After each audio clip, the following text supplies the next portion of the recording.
I go by the name of G5 like this.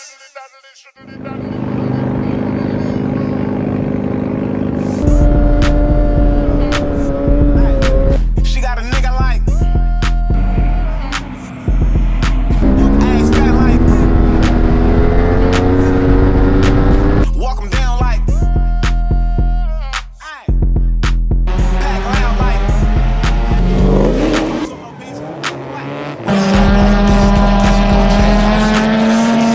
stay dangerous. Call it what you want, Ben Frank.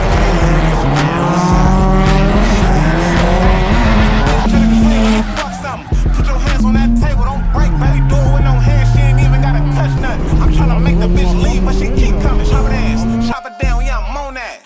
I'll walk him down, make him run that.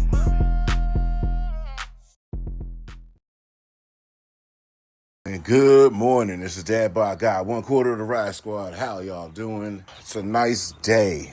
I'm going to use it to relax. We just got off of having a 3-day weekend. This is the 3rd day. So I've been kind of pushing hard Thursday, Friday, Saturday to get some content and kind of just live with this bike in the bike scene in general, not just going and doing planned out content. All right, just in case, I can respond quickly.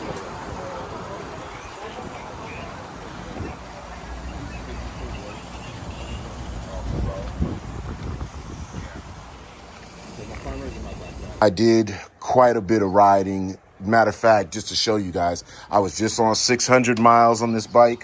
And as we fire it up, look, we're right at the Yamaha recommended break-in that was in the manual was 1100. So we're right up on 1100 miles. This journey has been documented. I've shared with you guys anything and everything that I found, expressed that I liked, expressed that I don't like. So like I said, when I made my first video on things that I dislike about the R9, I said that was pre-break-in. With 4 miles left, we're going to call it broken in. 1,100 miles is the recommended break-in. We're right up on that. So I'm going to make a whole nother video, things that I dislike on the R9, and let you know things that I do and don't like now that I've had a lot of time to live with it. This is going to be a longer video. If you guys like longer formats, you got to give me the like, thumbs up so that I know this is what I can continue to do when there's things like this that come up with this motorcycle. Subscribe to the channel. If you do want to find out more information, Go is backlogged. Since I've gotten this bike, I've documented everything that I found out with apps, with the controls, things that I've added on. Matter of fact, this is new. You guys are just seeing this. I've got 2 more sprockets in here. This is a 43, this is a 44, this is a 45. I got 47 and 50. Got a ton of sprockets. Gonna start testing and using different sprockets for this bike. We're gonna get on the track with this bike now because I wanted to live through street riding, get back in the motorcycle scene for the street per se. People haven't seen this bike in person. I was in quite a few of our back roads the last couple days. Even let one of my homeboys, who was one of the, matter of fact, when I crashed into Sonoma and I was knocked out on the wall, the dude that picked me up, put me on the back of his bike and rode me back down to the pits, Tico. He was in the back roads randomly. I saw him the other day. I said, dude, get on it. He didn't, this is the thing I love about the R9. He didn't even recognize that he's pulled up right next to R9. And I just pointed at it and he said, oh shit. And he jumped on it because he had already wanted it. I got some footage of him from there.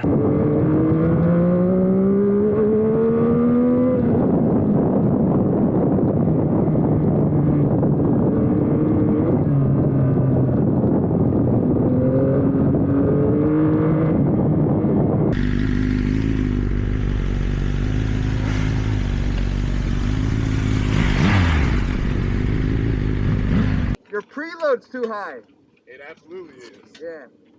It multiplied when the link went on.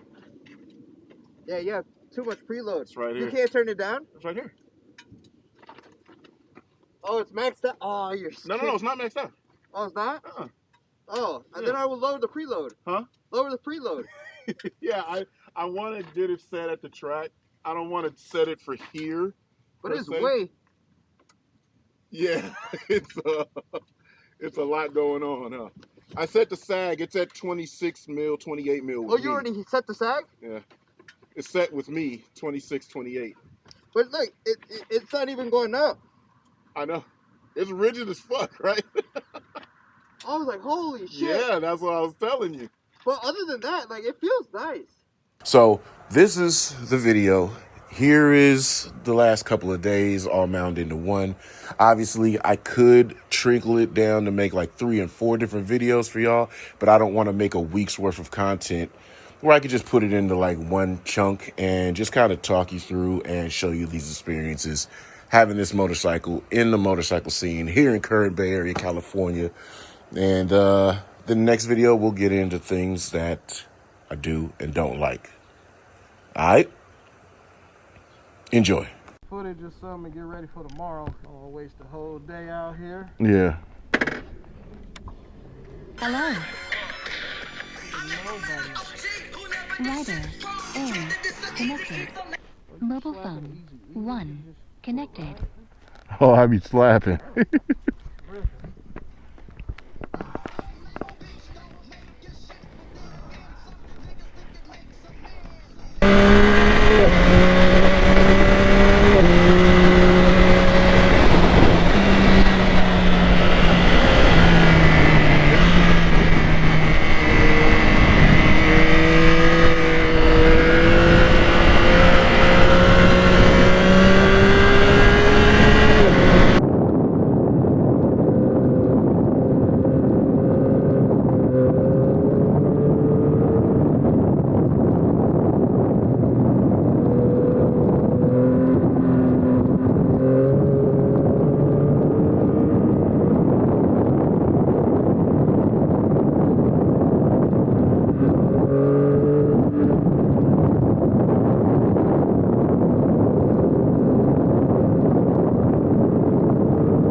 Alright, let's put these kickstands up. There's too much kickstanding going on. We got the kickstand brigade. Look, kickstands and cameras.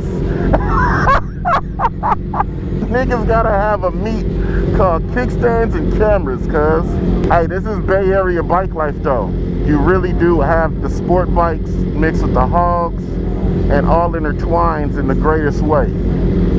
This is really what it's all about. A lot of people do not understand how deep and how far back the motorcycle culture goes in the Bay Area and how it maneuvers and mixes into two different categories, genres, whatever.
So this is a question that kind of gets asked, or people talk about, at least fair to say.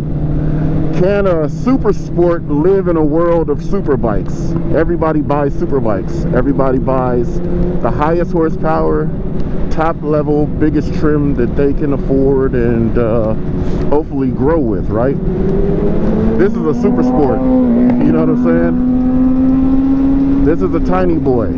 Can it exist in this world? Does it exist in this world? Safe to say yes, because in all honesty, in daily, everyday use, how hard are you riding a leader bike?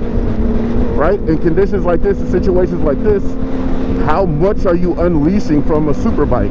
Super sport is more than fine enough to do this kind of stuff. And the thing that makes this R9 special, and that's what I think, is the torque.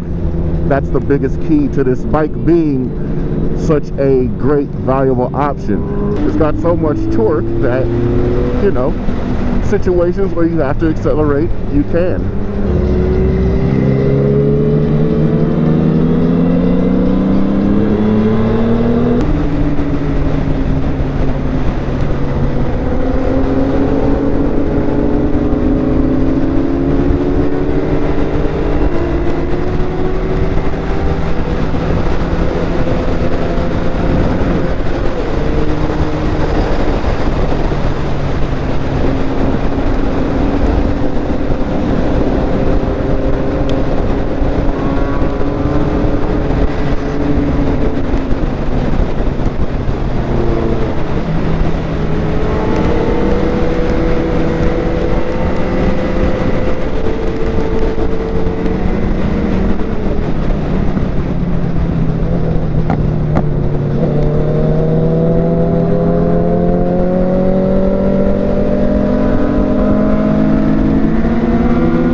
Damn, days out.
I got orders. I gotta stay with my wingman.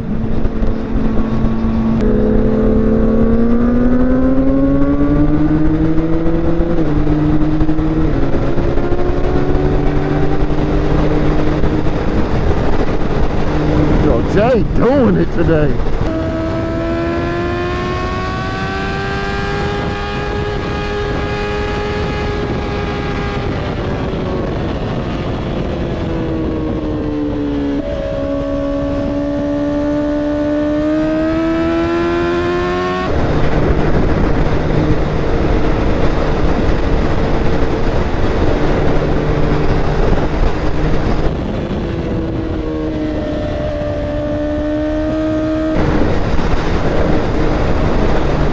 What this nigga doing? Get that horsepower the fuck out of here.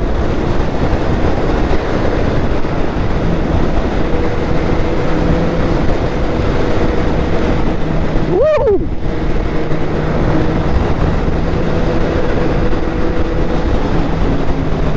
What is he doing? He gonna make it dangerous, nigga.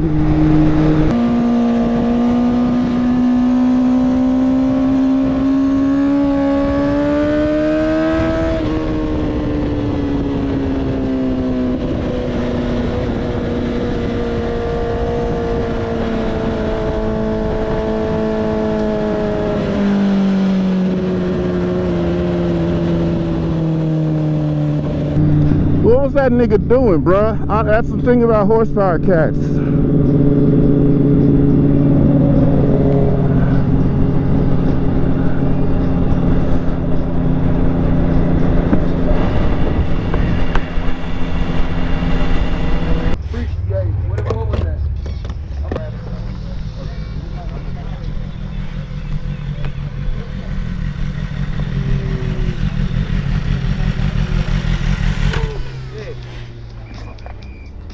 What was that? Hey, you are wild, my guy. Huh? You wild, bro. Nah. No. You did that 3 times. I said, okay, you Track have, rules apply. Don't ever do that to me. Hey, that's I'm not. crazy. Came up, we in a turn. Right. And here he I'm comes on like, the inside. what you doing? Every time I'm talking about, we right there in it. He pooped. I said, Hey, I was trying to conserve fuel. I was in 5th gear, quarter throttle. Here you come. I'm like, okay, let's go. I thought he was tapping like, you know how some people. No, I was out of gas. Talking about police. This tank is I was small. like, I know you didn't say gas. No, yeah, my tank is small. If my R1 is a 4.5, we ride all day. Woo! Blood. The estate, bro? The 456 estate? Lord have mercy.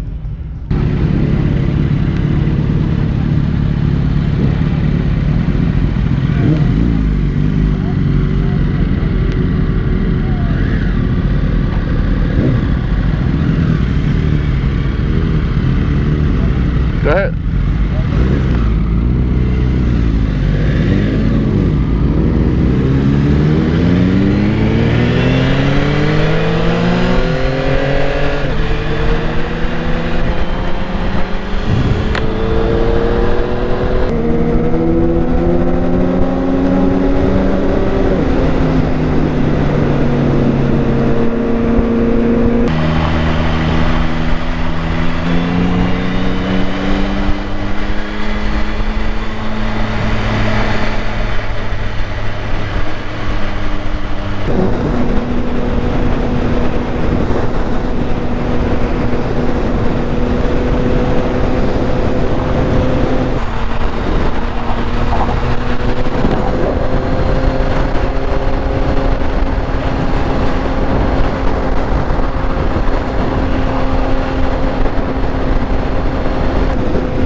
Getting home, I decided to do the sprockets. I finally reached about 1,000 miles, so now it's time to get those heavy sprockets and the chain off of this thing. Let's uncork a little bit more horsepower and performance out of this bike. I mean, you could see the gold looks real good against those black frames. Got it on all the bikes, so it's just keeping the theme up. I'm not quite sold on this style sprocket, but for the moment, it's on there. Now, let's get out, let's ride this thing and see what it feels like when it got the little rotational weight removed from it. Let's see how this thing gets down.